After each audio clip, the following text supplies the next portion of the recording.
Olá, bom dia, são exatamente 10 horas aqui em Crato, Ceará.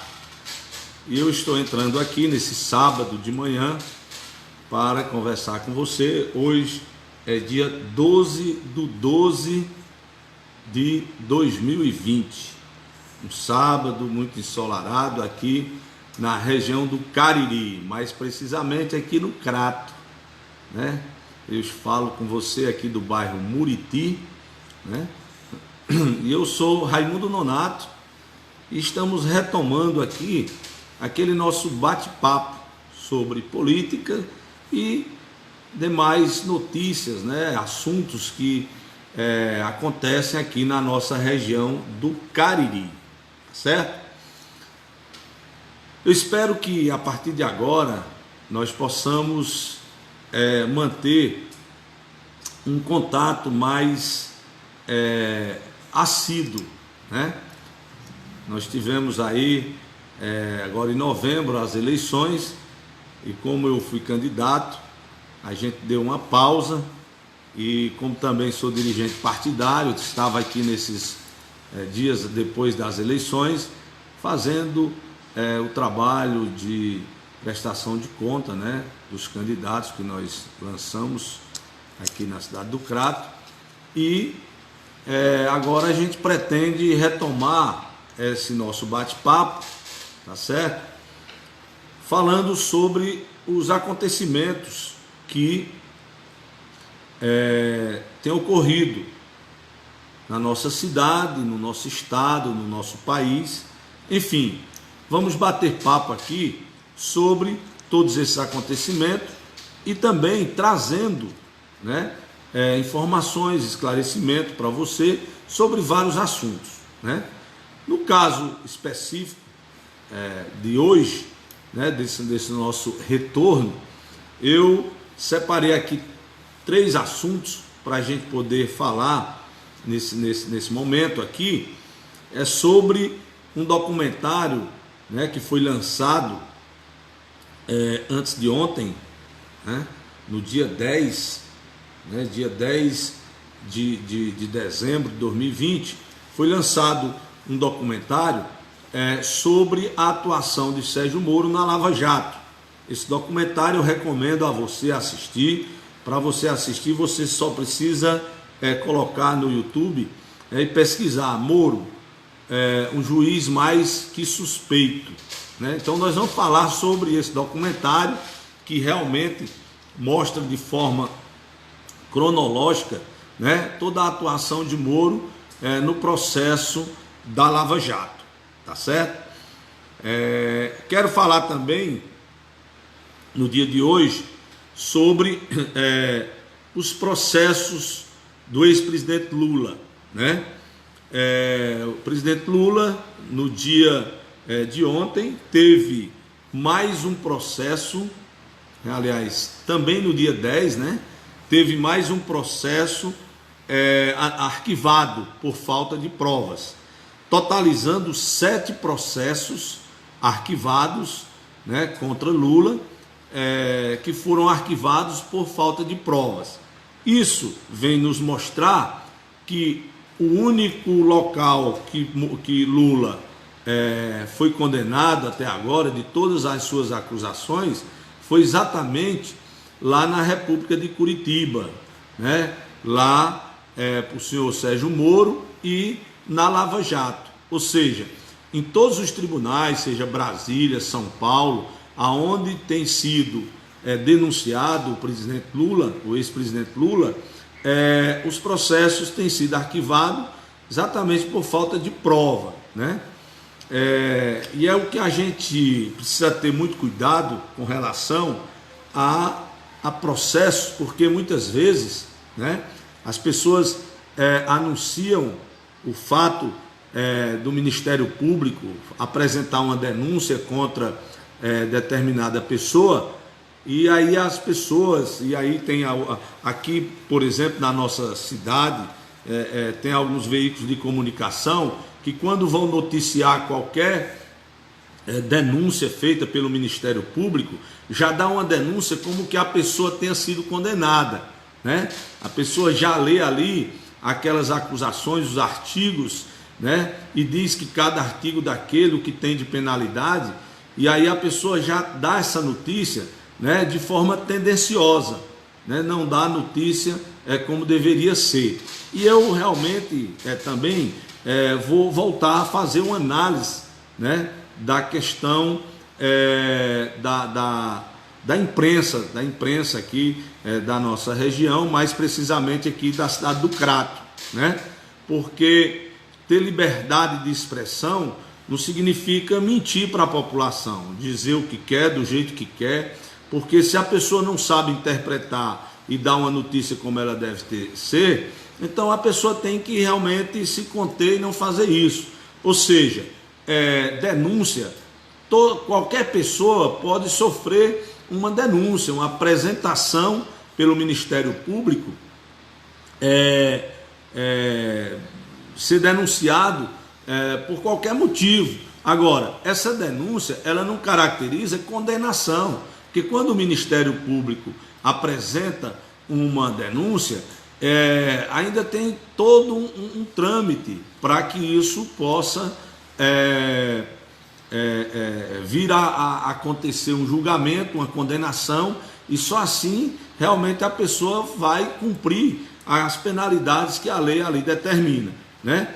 Mas aqui no Crato continua esse tipo de jornalismo que são desinformação, mais desinformação do que informação, né? Então temos que ter muito cuidado. Ou seja, o fato do Ministério Público apresentar uma denúncia contra qualquer cidadão ou agente público não caracteriza que a pessoa está condenada ou cometeu um crime, né? As coisas precisam ser investigadas, julgadas, ter o contraditório e dizer o seguinte, né? Que mesmo que venha a haver uma condenação, um entendimento de condenação pelo juiz de primeira instância, todos os processos são passíveis de recursos, né? Então tem que entender isso. Então a pessoa não pode simplesmente por um fato de ter uma denúncia, né? Ela já ser apresentada, né? Essa notícia da denúncia como se fosse a condenação final, o trânsito em julgado de um processo. Então, no caso do ex-presidente Lula, né? Foi o 7º processo de Lula que foi arquivado, mostrando aí que quando há uma investigação de forma mais séria, sem a parcialidade do juiz, o ex-presidente Lula tem realmente conseguido provar que não tem envolvimento com as acusações ao qual ele tem sido realmente submetido pelo Ministério Público e principalmente pela Lava Jato, não é isso? E também nós vamos aprofundar aqui, falar sobre o desgoverno Bolsonaro, né? Porque na verdade o que tem acontecido no Brasil é que nós estamos desgovernados, uma situação realmente muito, muito difícil que nós estamos vivendo por conta de um governo que não tem projeto de país, né? Não tem projeto para resolver o problema da população e que fala muita besteira, né? E que vive falando muita besteira e que a gente lamenta ainda pessoas que ainda defendem esse governo, com todas essas coisas que andam acontecendo, né? Ainda agora, por último, exatamente a questão, por exemplo, dos seus familiares, né? Quando o presidente diz que depois que ele assumiu não houve mais corrupção, e tem algumas pessoas que acham que isso é verdade, eu fico realmente pensando, né, quem é mais doido, se é o presidente ou essas pessoas que acreditam no que ele está dizendo, né? Agora, por último, ele saiu com uma dizendo que a pandemia está no finzinho da pandemia, essa briga das vacinas. Então são muitas coisas que acontecem no governo Bolsonaro e principalmente na questão da corrupção. Todos os filhos de Bolsonaro estão envolvidos com algum ato de corrupção. Até agora também o filho mais novo dele também foi noticiado que está usando, né, os serviços de uma empresa paga pelo governo para fazer promoção de uma empresa que ele abriu de forma gratuita. E a gente sabe que não tem nada de graça aí. E é interessante que os bolsonaristas, né, esse pessoal, ele dizia que a mamata iria acabar. E agora a gente vê que o governo Bolsonaro não está preocupado com a população brasileira e procura governar e usar as instituições que são públicas em favor da sua família, no sentido de produzir provas, né, de produzir provas para que os seus filhos sejam defendidos na justiça. Por quê? Porque há exatamente já indícios, já provas realmente da corrupção dos filhos do Bolsonaro, né?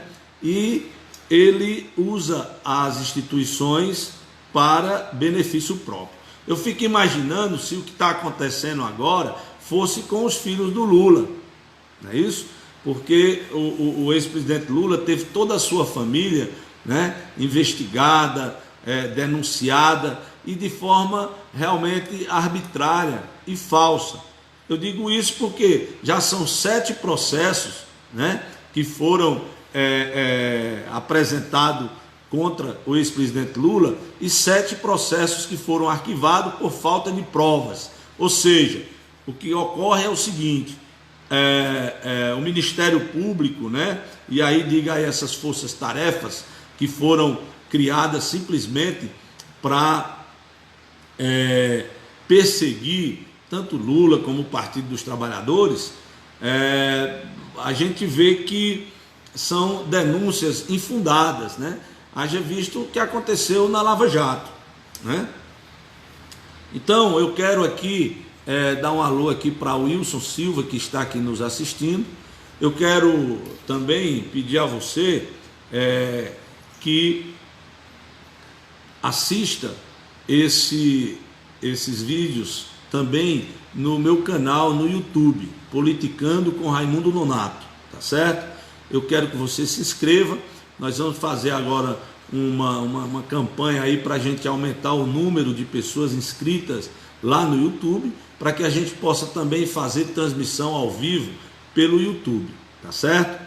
Então eu tenho a certeza que você vai nos ouvir, interagir conosco, e estamos aqui aguardando a sua opinião para que a gente possa falar também de assuntos que você possa vir a pautar, tá certo?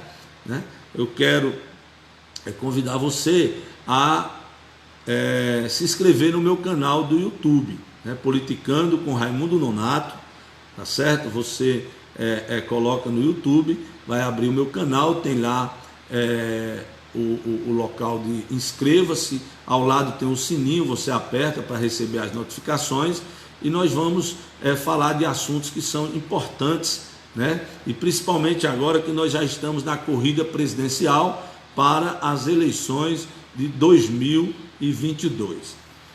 Então hoje nós vamos iniciar aqui falando desse documentário sobre o juiz Sérgio Moro, né? É um documentário intitulado como Moro, um juiz mais que suspeito. Ou seja, tramita já há 2 anos no Supremo Tribunal Federal um pedido de habeas corpus, né, do presidente Lula, e um pedido de suspeição do ministro Sérgio Moro, né?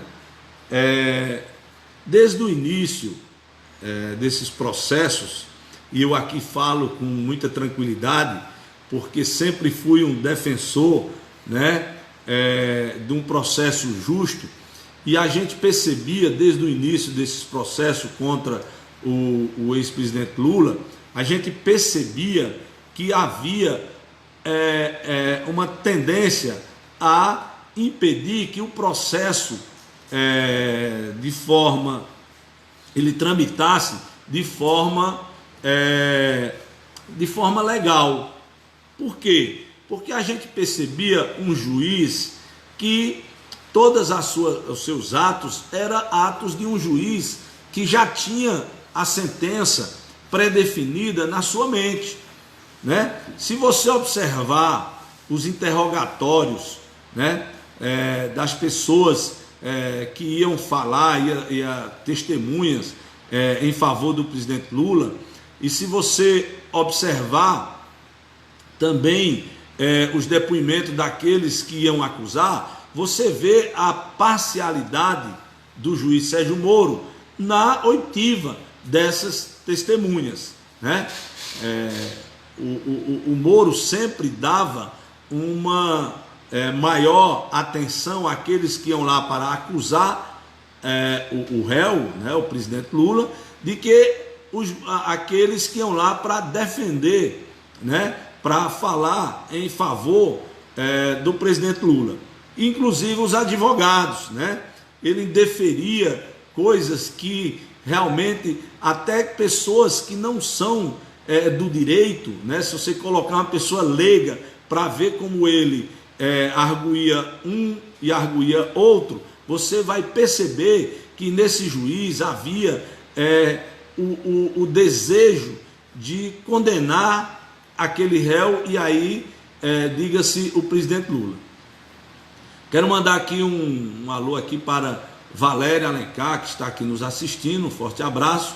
Também para Camila Santana, que está assistindo. Camila está em São Paulo. Camila é filha da minha prima Alzeni. Quero mandar um grande abraço aqui para você, Camila, para sua mãe, para seu pai Santana, né?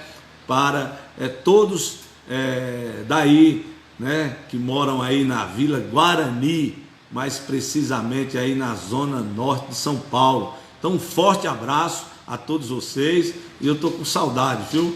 Qualquer momento a gente está indo aí para visitar vocês, ok? Então, como eu estava falando, diante de tudo isso, aconteceu de forma arbitrária a prisão do presidente Lula, né? Várias ações que o Sérgio Moro tomou foi de um juiz parcial. Mas como a verdade é algo que ela aparece, o que aconteceu foi o seguinte, que a verdade apareceu. Inclusive, na Bíblia tem um versículo que diz que não há nada contra a verdade, senão a verdade. E a verdade apareceu através de uma reportagem chamada Vaza Jato. Quem não lembra da Vaza Jato? Talvez você que está me ouvindo aí não lembre desse episódio, porque você não teve a oportunidade de ouvir isso nos meios de comunicação tradicionais, né? Essas mídias tradicionais. E aí eu falo, essas mídias são rádios, são televisão, que não tem interesse de trazer para a população a verdade. Então ela omite. E eu quero dizer para você que a omissão dessas televisões, desses meios de comunicação, é tão grande que você vê que eles procuram não dar voz à oposição. E quando eu falo oposição, eu falo aí o PT, por exemplo, né? Que o Fernando Haddad tirou quase 47 milhões de votos. Você não vê a Rede Globo de televisão, o SBT, a TV Record entrevistar o Fernando Haddad, entrevistar a presidente do PT, você não vê entrevistando o Lula, você não vê entrevistando políticos de esquerda, né? As informações que eles levam ao público é só aquilo que eles têm interesse. Quer dizer, eu pergunto a você, será se você ouviu falar da Vaza Jato? A Vaza Jato foi uma investigação feita pelo The Intercept Brasil e trouxe à tona toda a safadeza da força-tarefa da Lava Jato, né? e mostra que, na verdade, os verdadeiros criminosos em toda essa ação era nada mais, nada menos do que o juiz Sérgio Moro e todos os procuradores envolvidos ali na Lava Jato. Então já tem um material muito vasto de provas que a Lava Jato ela foi nada mais, nada menos um instrumento e que Sérgio Moro foi aí usado, né? Ele foi usado para fazer o que realmente aconteceu, né? Ele impediu que o presidente Lula fosse candidato, viabilizou a eleição do Jair Bolsonaro, né? E logo depois tornou-se ministro do Bolsonaro, né? E tudo isso vem realmente mostrar que o Sérgio Moro foi um juiz parcial, né? Ou seja, ele já condenou Lula antes mesmo de ver o processo. Para ele não interessava as provas. Tanto não interessava as provas, que agora o Sérgio Moro está trabalhando para uma empresa, né, de consultoria, né, que trabalha na recuperação judicial da Odebrecht, empresa que ele quebrou, né, que ele destruiu, e esse escritório, ele emitiu um parecer dizendo que o triplex do Guarujá não pertencia quer dizer, não é que não pertencia a Lula, mas ele dizia que o triplex do Guarujá pertencia ao AS, e Moro ignorou essa prova, porque a ele não interessava as provas, né, da inocência de Lula. Ele já estava com aquele processo cronometrado para impedir que Lula fosse candidato à presidência da República, né, e por isso antecipou muitas coisas, né, e acabou condenando o presidente Lula. Mas agora, esse documentário, Um Juiz Mais Que Suspeito, ele traz, ele mostra de forma cronológica todo o processo que foi feito para condenar o ex-presidente Lula e tirar ele das eleições de 2018, tá certo? Então, nesse documentário, prova-se o quanto esse juiz realmente, como disse bem aquele deputado do PCdoB lá do Rio de Janeiro, né? Me foge agora o nome do deputado, mas ele olhou na cara do juiz e disse: você é um juiz ladrão. E na verdade, o que o Moro é um juiz ladrão, um juiz que julgou de forma realmente parcial, e que esse recurso, né, que está no Supremo Tribunal Federal, é necessário que esse juiz apresente isso, chame lá a segunda turma e votem essa suspeição de Moro e devolva ao presidente Lula, né, os seus direitos políticos, porque não tem sentido uma situação dessa, né? E nesse documentário, é um documentário de apenas 20 minutos, tá certo? É um documentário de apenas 20 minutos, e você pode ver e tirar as suas próprias conclusões quando você ouvir o documentário. Então você vê que esse juiz, ele atuou de maneira realmente parcial, ele atuou em conjunto com o Ministério Público, ou seja, ele tomou um lado e assessorou esse lado, inclusive atos que não têm sentido. O juiz jamais pode chamar a acusação ou a defesa e apresentar a ele qualquer testemunha e facilitar para a parte qualquer coisa. Não faz sentido isso, tá certo? Isso não faz sentido, e por isso mostra que a parcialidade de Moro está totalmente provada através das suas atitudes, né? Eu quero mandar aqui um abraço também para Missy Rufino, né? Aqui está Miss, está abreviado, mas para mim é Missirlândia, né? Então, um forte abraço para você, Missirlândia. Faz tempo que a gente não se vê, né? Um forte abraço para você, para também o Antônio Elis Oliveira, que acabou de entrar, de acenar aqui para a gente. Então, um forte abraço a cada um de vocês, tá bom? Eu peço que você se inscreva no meu canal no YouTube, para que você possa ver vídeos que a gente já tem lá postado, e que esse também a gente vai levantar ele no YouTube, e se você quiser depois pode assistir na íntegra, aí vai depender do seu tempo, né? De qualquer maneira, eu agradeço a você que está aqui nos ouvindo, nos assistindo, tá certo? E um forte abraço. Pois bem, para concluir essa questão desse documentário, né, sobre o Sérgio Moro, o que eu quero dizer para você é o seguinte, é que hoje já está descortinado que a Lava Jato, ela serviu a um propósito. E hoje nós sabemos que esse propósito era um propósito de tirar o Lula das eleições de 2018 e também de quebrar as empresas de construção civil do Brasil, né? Foi o que Moro fez. O que Moro fez para o Brasil é um negócio realmente de lesa pátria. Esse bandido Moro deveria estar na cadeia. Ele era quem deveria estar preso, condenado aí a centenas de anos de prisão, exatamente pela sua atitude. Ele prejudicou o futuro de gerações e gerações.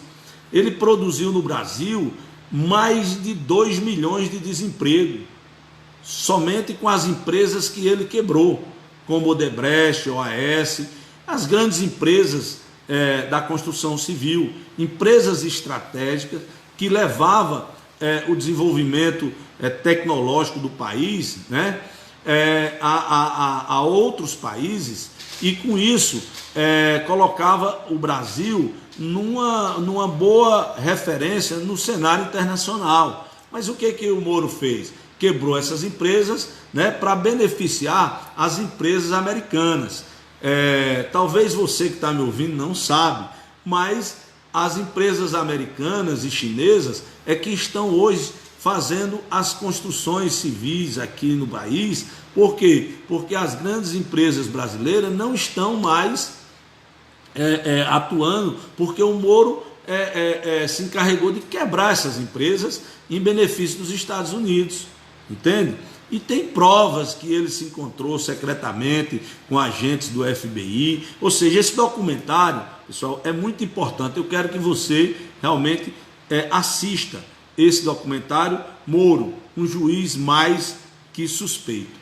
E depois nós vamos vir falar sobre mais coisas, né, sobre esse assunto em relação a Sérgio Moro e trazer informações novas a respeito dessa questão. Quero mandar um abraço aqui para meu amigo Zezinho da Geladeira, que é o repórter Juá, lá de Juazeiro do Norte, né? Ele está ligado aqui na nossa live, né? E eu mando um abraço, ele diz aqui: repórter Juá está ligado nessa live, Nonato, presidente do PMN da cidade do Crato. Um abraço do seu amigo repórter Juá, todos por um Juazeiro diferente. Parabéns, amigo. Muito obrigado, Zezinho. Obrigado a você, né? Quero aproveitar aqui, Zezinho, e mandar um abraço também para meu amigo Antônio de Elvira, que é o presidente do PMN aí na cidade de Juazeiro do Norte, né? E dizer e parabenizar vocês aí pela eleição, né? Vocês elegeram 2 vereadores e quase que colocam o terceiro, né? Aqui na cidade do Crato também nós fomos vencedores, né? Nós conseguimos aqui eleger 2 vereadores, né? O PMN aqui do Crato teve o maior crescimento, né, de todos os partidos. O que mais cresceu nessas eleições na cidade do Crato foi exatamente o PMN. Nós tivemos um aumento, né, com a condução que eu tive a honra de fazer, né, de conduzir o partido nessas eleições. Então nós elevamos o partido em questão de voto de 200%, mais de 200% a votação, né? Saímos numa votação de 2.000 votos nas eleições de 2016 para 6.300 votos nessas eleições agora de 2020, né? Então o PMN está de parabéns aqui na região do Cariri. elegeu 2 vereadores em Juazeiro do Norte, 2 vereadores no Crato, e vamos aí trabalhar para fazer com que todos aqui da nossa cidade e da nossa região, Juazeiro do Norte, Crato, né, tenham uma melhor qualidade de vida, né? É isso que nós vamos fazer, viu, Zezinho? Aqui também nós vamos fazer. Estamos aqui unidos, né, juntamente com o prefeito Zé Ailton, um grande prefeito, teve uma grande vitória, né, e a confirmação do seu mandato, do seu primeiro mandato, né, que foi um mandato realmente muito, muito bom, muito importante, né, com grandes realizações, né, haja visto a confirmação da população. O prefeito Zé Ailton teve uma maioria para o segundo colocado de 13 mil votos aqui na cidade do Crato. Então, isso mostra que a população compreendeu, a população observou que a gestão do Zé Ailton foi uma gestão realmente merecedora de uma nova oportunidade. E assim o povo fez, né? Então, um forte abraço para você, meu amigo repórter Joá. Aqui também quem está nos ouvindo é a Cida Duarte, né, que está aqui nos assistindo. Eu quero aproveitar aqui e pedir a você, né, que compartilhe esses nossos conteúdos, né, e que você também possa nos dar a honra de ser inscrito no nosso canal, né? Inscreva-se no nosso canal no YouTube. O canal é Politicando com Raimundo Nonato, certo? E eu quero lhe pedir que você compartilhe, convide os amigos para se inscreverem nesse canal também, porque eu quero fazer transmissões ao vivo pelo YouTube, né? Pelo canal do YouTube. E lá a gente manter um diálogo, manter uma comunicação mais acentuada, mais assídua, tá certo? E falar também de algo que você tem interesse. Se você quiser que a gente aborde aqui um determinado assunto, é só você mandar para a gente, tá certo? Aí nos comentários, e a gente vai abordar esse assunto que você sugerir, tá certo? Eu quero agora falar sobre o presidente Lula, certo? O ex-presidente Lula. No dia 10 agora do mês de dezembro, foi arquivado o 7º processo contra o presidente Lula. E o que é que isso significa?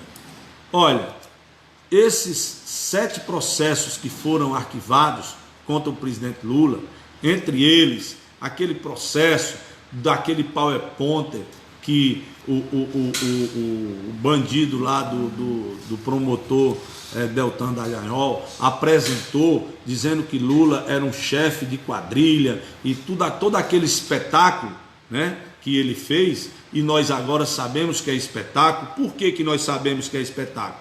Porque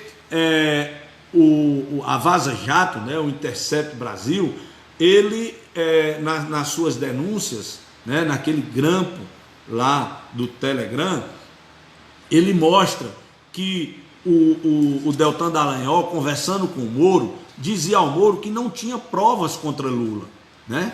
Dizia que não tinha provas contra Lula, e o Moro foi e mandou que ele fizesse um inquérito e mandasse para lá e deixasse com o Moro, que o Moro condenaria o Lula, né? E isso veio se comprovar com o livro lançado pelo Rodrigo Janot, que era o Procurador-Geral da República, né? Nesse momento da Operação Lava Jato. E nesse livro ele revela que o Lula era a cereja do bolo, né, para os procuradores da Lava Jato e para o juiz Sérgio Moro. Lá ele declara que houve pressão e pedido dos procuradores da Operação Lava Jato da Força Tarefa da Lava Jato, pedindo que ele apresentasse uma denúncia de Lula com relação à corrupção, lavagem de dinheiro, para que se justificasse a apresentação daquele PowerPoint. Então você vê que, na verdade, nós brasileiros, estamos pagando a bandidos na Procuradoria-Geral da República, como todos esses procuradores da Lava Jato. São verdadeiros bandidos. Ali sim foi formada uma quadrilha, né, para roubar o Brasil, para acabar com o Brasil. E a maior corrupção estava exatamente entre os promotores da Lava Jato. E eu vou já dizer por que a corrupção estava lá. Então o que ele fez? Ele apresentou esse processo, e aí esse processo ele não foi lá para Curitiba, ele ficou em Brasília, certo? E lá esse processo foi arquivado.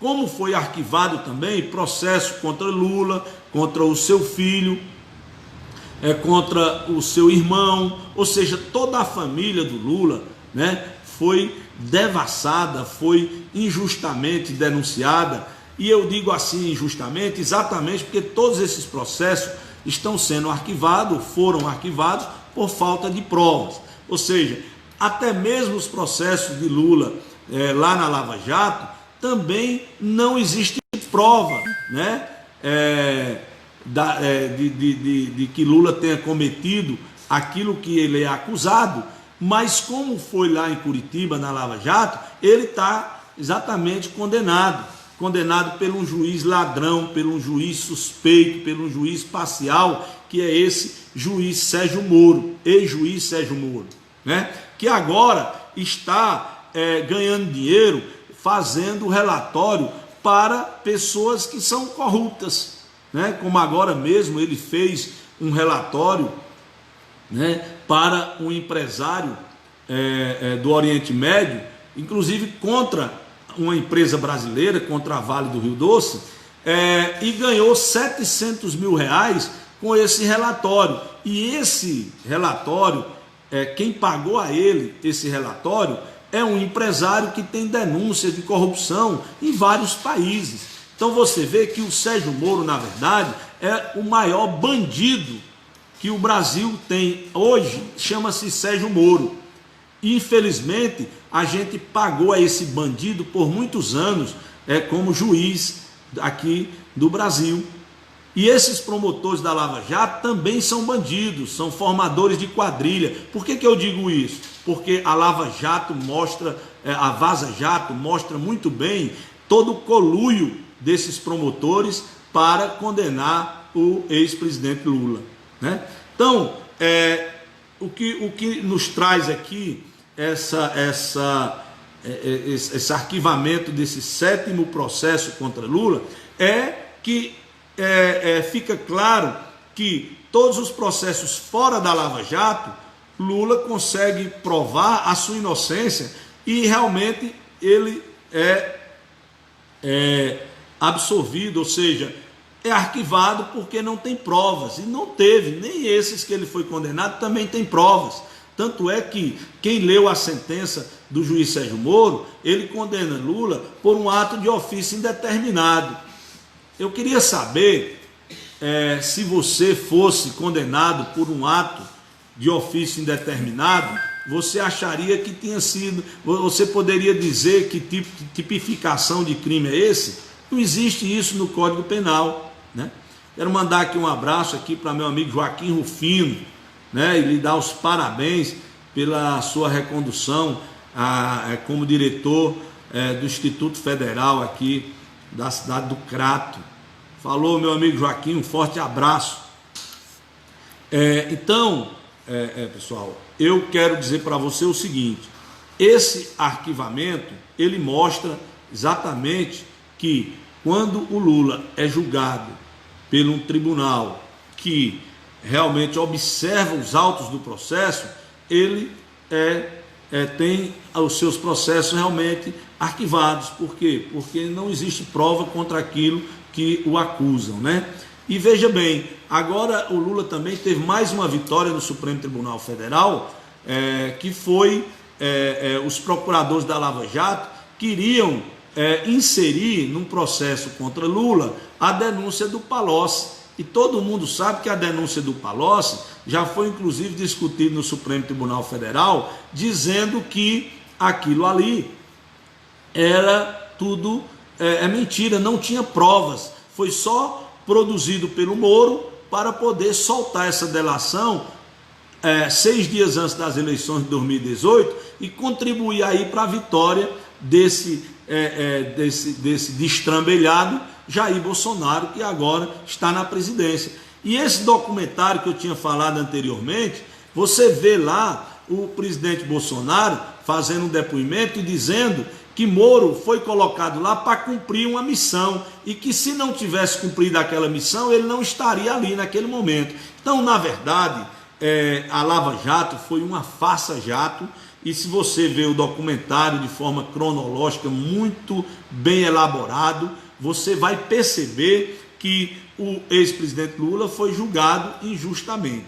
E por isso há uma necessidade de se julgar logo essa suspeição de Moro no Supremo Tribunal Federal, trazendo de volta os direitos políticos do presidente Lula, para que ele possa, se assim o desejar, ser candidato a presidente da República em 2022 ou não. Mas o que nós precisamos é fazer aqui uma corrente, pressionar que o Supremo Tribunal Federal possa fazer justiça realmente nesse caso de Lula, e que o caso de Lula ele é emblemático. Por quê? Porque assim como Lula está aí sendo perseguido, qualquer um de nós podemos ser perseguidos, né? Então nós não podemos querer 2 pesos e 2 medidas. A Constituição do Brasil precisa ser respeitada, tá certo? As leis precisam ser interpretadas sem olhar a capa do processo, mas olhar os autos dentro do processo, tá certo?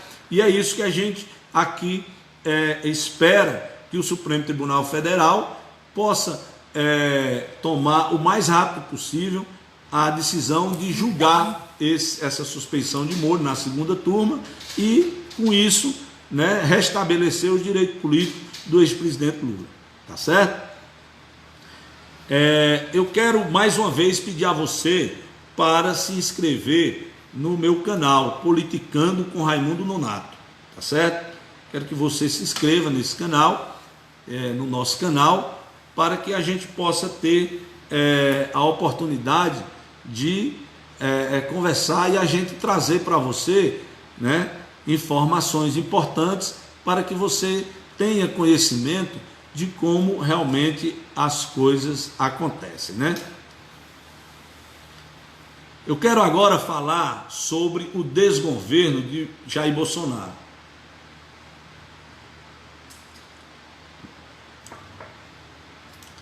Nós estamos num momento assim muito complicado, aonde as nossas vidas estão sendo negligenciadas pelo mandatário da nação, né? Eu realmente não votei no Bolsonaro e avisei aquelas pessoas que me ouviam. Se você buscar aí no meu canal ou até no próprio Facebook, você vai ver que eu dizia na época das eleições de 2018 que eu não votava no Bolsonaro porque eu acreditava nele, né? Ou seja, as propostas deles eram propostas de louco, propostas de um verdadeiro bandido. E eu não votaria nele porque eu acreditava que ele era capaz de fazer aquilo que ele dizia que ia fazer. E realmente ele está fazendo. Ele não está nem aí para a população brasileira, ele não tem interesse de salvar nenhuma vida em relação a essa pandemia. E eu posso falar agora com muita propriedade.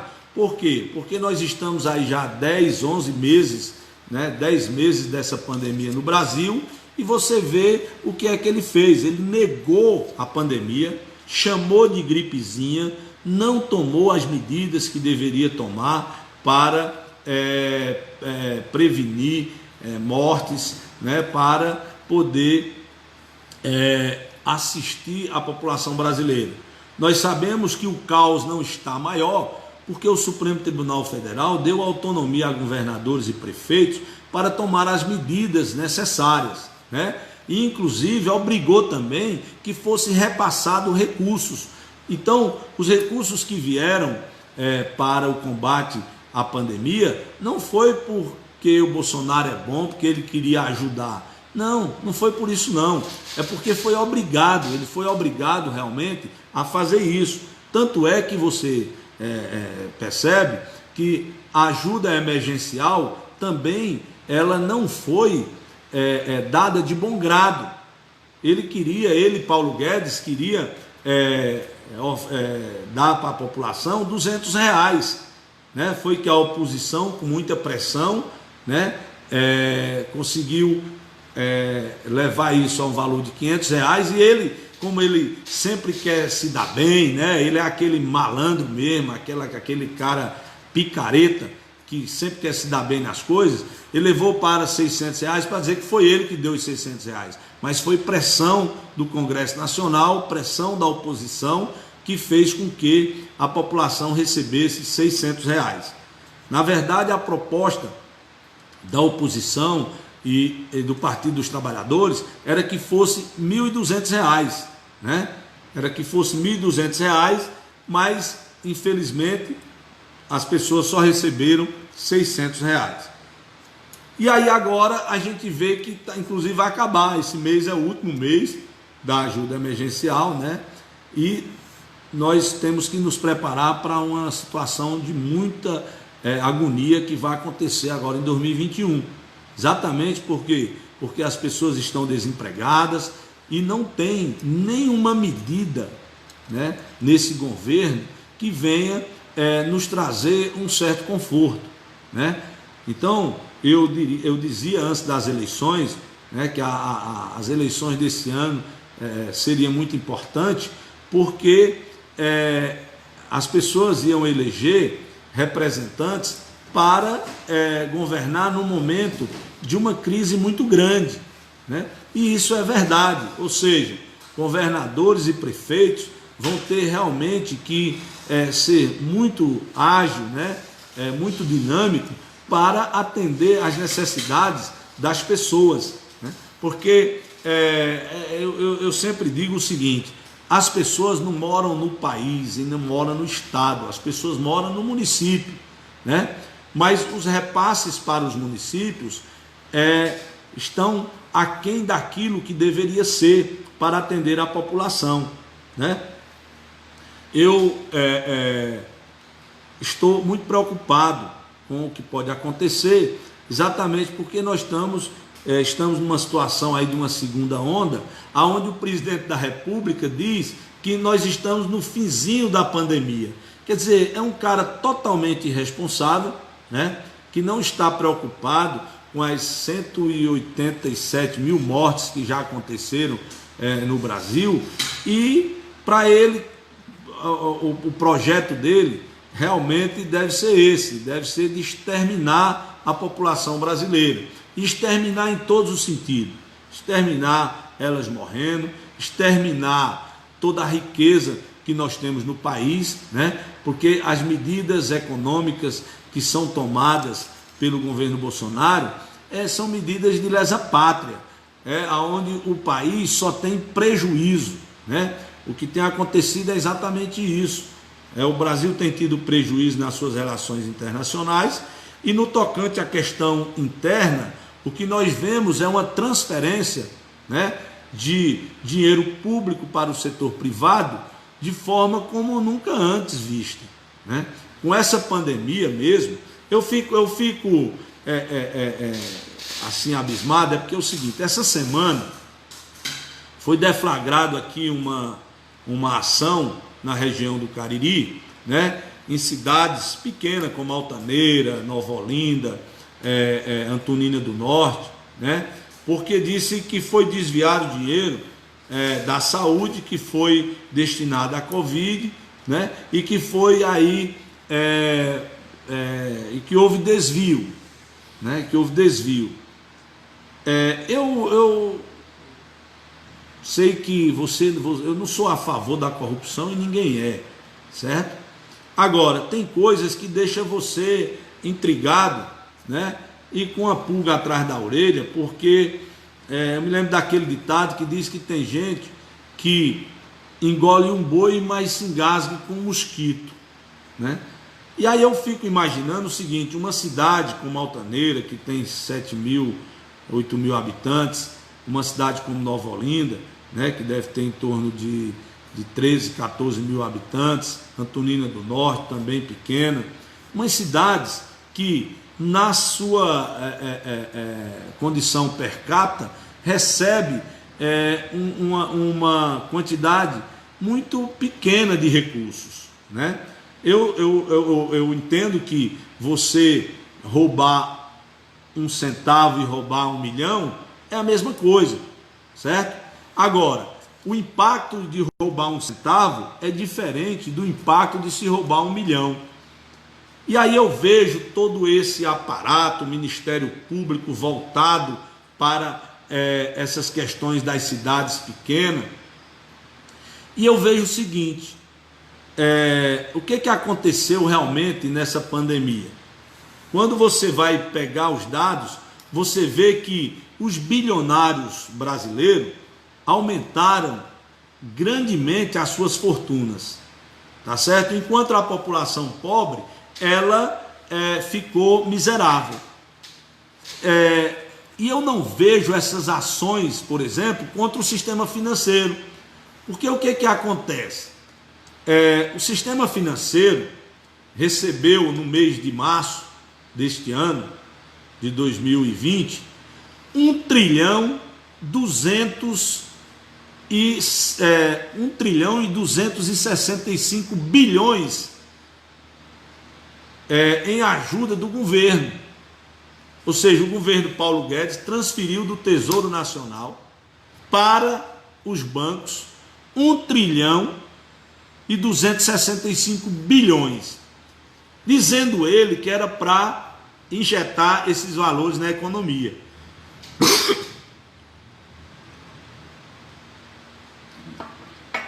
E o que foi que a gente viu? O que foi que a gente viu foi que os bancos retiveram esse dinheiro e não emprestaram aos micros, aos pequenos e médios empresários. E aí o que o banco fez? O banco reteve esse dinheiro e reemprestou esse dinheiro ao governo. Ou seja, essa sobra de caixa que estava agora nos bancos foram para o Banco Central e o governo pagando juros de um dinheiro que é nosso.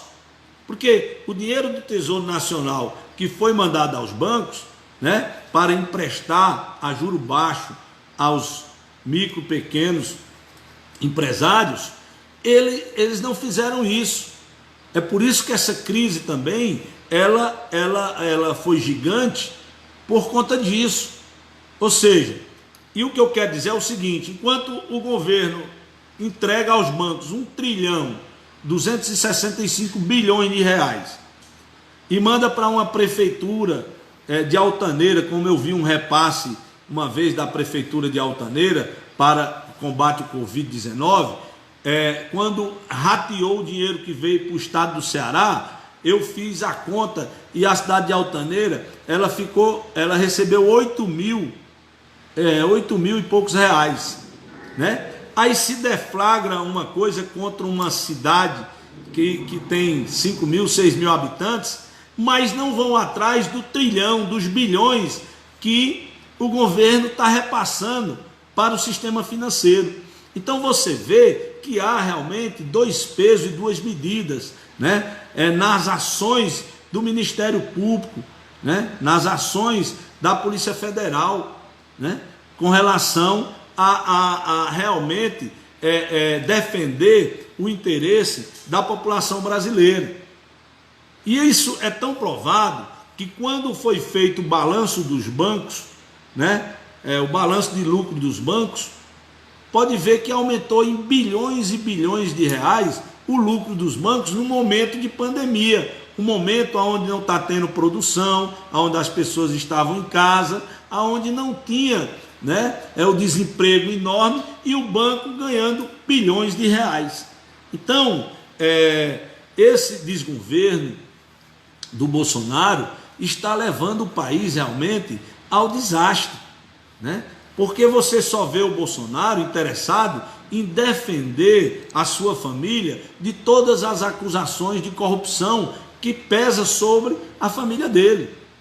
Veja que agora mesmo, né, o Flávio Bolsonaro está sendo acusado de ter recebido um relatório da ABIN, Agência Brasileira de Inteligência, né, onde esse relatório está acusando os funcionários da Receita Federal porque identificaram a roubalheira do Flávio Bolsonaro, e aí agora eles querem, com esse relatório, condenar os funcionários da Receita Federal porque identificaram o roubo dos filhos do presidente. Entendeu? Do filho do presidente. Então você vê que nós estamos realmente no desgoverno. No momento, você já se perguntou por que é que o arroz, o feijão, por que todos os alimentos da cesta básica estão tão caros? É porque o desgoverno de Bolsonaro liberou geral a questão das exportações do agronegócio, sem fazer com que os alimentos produzidos no país ficassem no país o suficiente para abastecer a população com os preços realmente dentro de um patamar tolerável, entende? Então, isso é ação de governo. Os alimentos estão caros porque não há ação do governo federal em relação às exportações de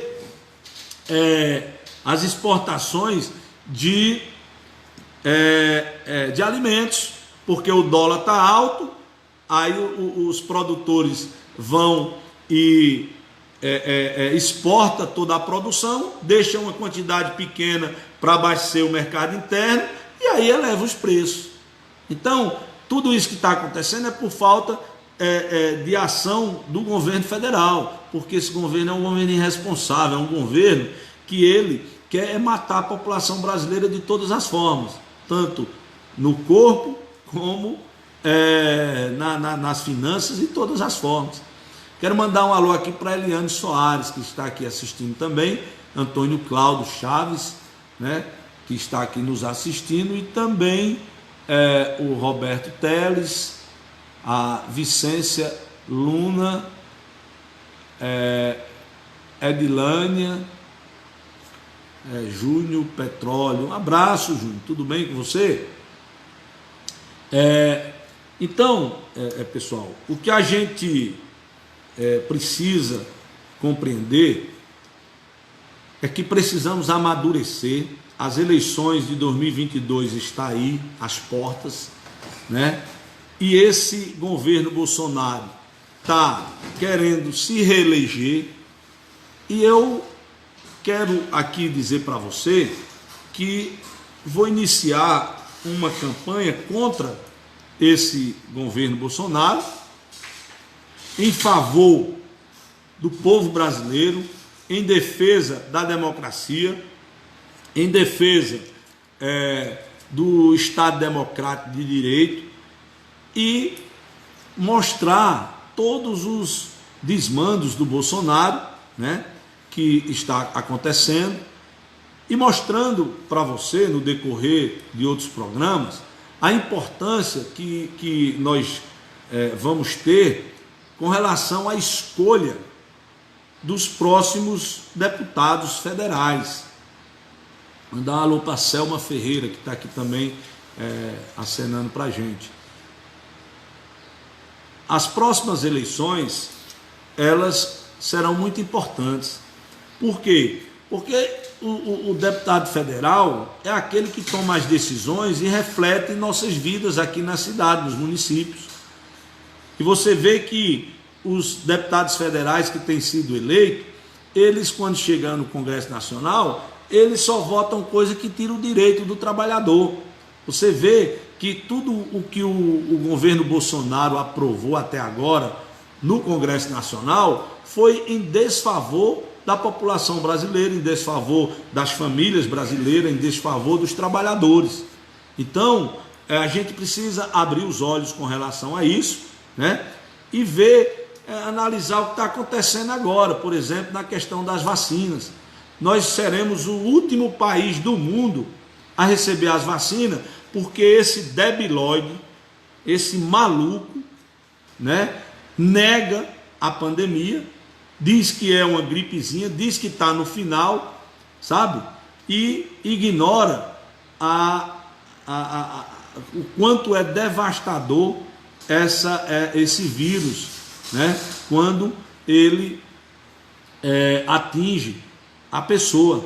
Eu digo isso é porque eu fui acometido do Covid, né? E eu quase morro, né? Eu estou aqui, agradeço muito a Deus, né, de estar vivo agora, porque no dia 15 de outubro eu senti os primeiros sintomas do Covid e até agora mesmo eu ainda estou com algumas sequelas, né? Com algumas sequelas, mas eu quase morro, né?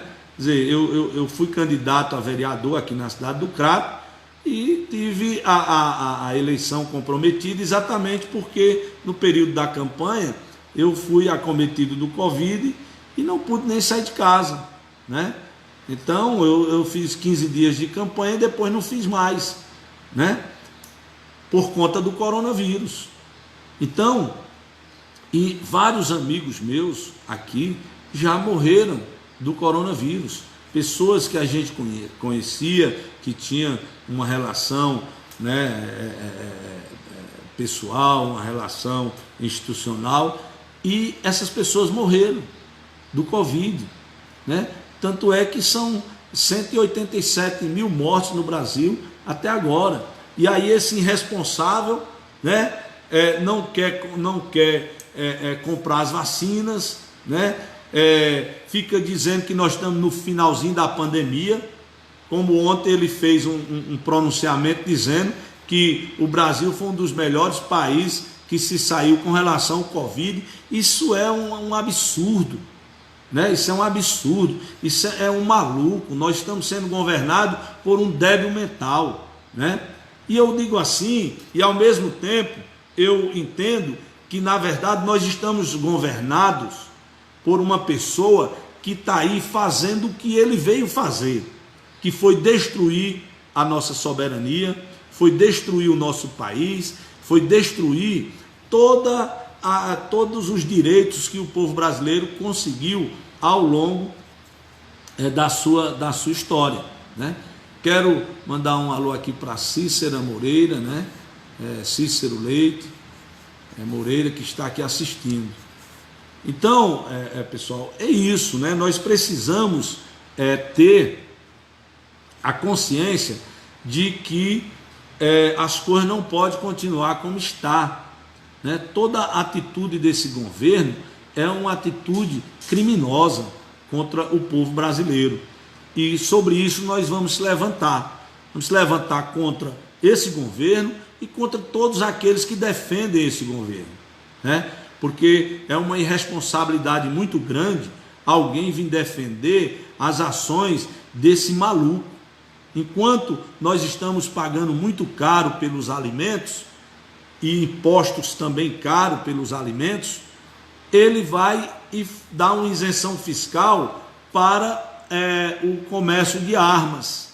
Ou seja, ele não faz nenhuma ação para impedir que pessoas morram por essa pandemia, né? E ao mesmo tempo atua liberando imposto sobre as armas para que mais armas sejam compradas e mais pessoas sejam mortas por armas de fogo no Brasil. Então, realmente, eu não consigo entender pessoas que tenham juízo, que estejam na sua condição perfeita, que defenda um governo como esse governo do Jair Bolsonaro.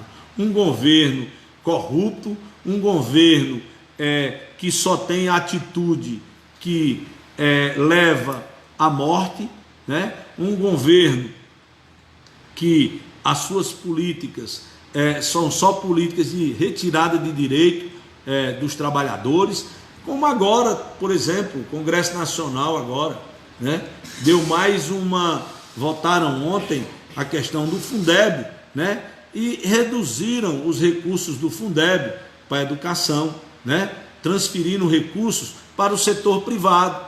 Quer dizer, tudo o que está acontecendo nesse governo é uma transferência, né,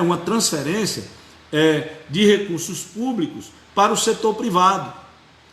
E eu quero finalizar aqui dizendo o seguinte: acusavam os governos anteriores de corrupção. O próprio Sérgio Moro dizia que a corrupção ela gerava em torno de 3% dos contratos. Então, se fazia um contrato de R$1 bilhão, e ele disse que ali tinha 30 milhões que ia para a corrupção. Só que os 970 bilhões eram empregados na obra, gerava emprego e gerava emprego, gerava renda, gerava desenvolvimento, né? E agora que eles dizem que não tem corrupção, não existe a obra, não existe geração de emprego, não existe desenvolvimento, a economia está realmente arrasada. E o que eles estão fazendo? A corrupção agora é muito maior, porque enquanto a corrupção era 3% dos contratos que eram feitos, então o que se arrecadava no Brasil se investia em obras. Hoje o investimento não existe mais, estão roubando 100% daquilo que arrecadam. Não é à toa que houve agora uma transferência de dinheiro do Tesouro Nacional para os bancos de 1,265 trilhão de reais, né? E ninguém faz nada. Cadê os promotores? Cadê esses promotores que estão aí atrás da corrupção? Isso é corrupção. Isso é corrupção. Se querem trabalhar em favor do povo brasileiro, vão investigar isso aí, vão denunciar, né? Porque se eu tivesse aqui falando de um prefeito ou de um vereador aqui da nossa região, chovia de promotor aqui querendo processar, porque eu comentei alguma coisa, entende? Aí quando a gente fala do roubo que está acontecendo, né, da transferência de dinheiro público para o setor privado, através do sistema financeiro, né? Aí a gente fala isso, mas ninguém faz nada. Entendeu? Ninguém faz nada. Então, a minha teoria é o seguinte, é que a corrupção hoje, ela está muito maior do que quando era nos governos progressistas. Porque os governos progressistas faziam investimento, né? Eles arrecadavam impostos e investiam em estradas, investiam em infraestrutura, investiam em muitas coisas, né? E aí, desse valor que investia, eles diziam que tinha 3% de corrupção. E agora que não tem investimento em nada, e a ladainha do governo é que não tem dinheiro. E para onde é que está indo o dinheiro? Porque eu vejo aqui alguns jornalistas, em alguns veículos de comunicação aqui, né, alardear, né, e berrar e falar um monte de coisa, perguntando onde está isso. Por que não pergunta do governo federal? É porque ele defende esse tipo de ação do governo federal, entende? Quer dizer, é aquela pessoa, né, que berra para aqueles que são pequenos, mas para aqueles que são grandes ele fica miando, né? Então nós estamos sendo desinformados por parte da imprensa local, né, que fica dando uma notícia pela metade e não fala daquilo que tem que ser falado. Aí nós temos que vir aqui nas redes sociais, e eu estou vindo aqui exatamente, né, para trazer a vocês esses comentários que você não vê na mídia tradicional. Mandar um abraço aqui para a Vianney Bezerra, que está aqui também assistindo. Então, eu finalizo essa nossa live de hoje, dizendo que a partir de agora nós vamos ter uma assiduidade maior aqui nas redes sociais, trazendo aquelas notícias que a gente entende que é importante, que você precisa saber. E principalmente falar de coisas que você não vê no Jornal Nacional, que você não vê no SBT, que você não vê na Record, que você não ouve em algumas rádios que tem aqui na nossa cidade, né? Então nós vamos trazer aqui para você esses comentários e deixar você atualizado, tá bom? eu quero finalizar pedindo a você mais uma vez que compartilhe esse vídeo, que você possa se inscrever no meu canal no YouTube, Politicando com Raimundo Nonato, né, para que a gente possa atingir aí 1000 inscritos e eu possa passar a fazer, né, as transmissões ao vivo também pelo YouTube, tá bom? Quero desejar a você um ótimo final de semana, né, e até a próxima oportunidade. Um forte abraço e até lá.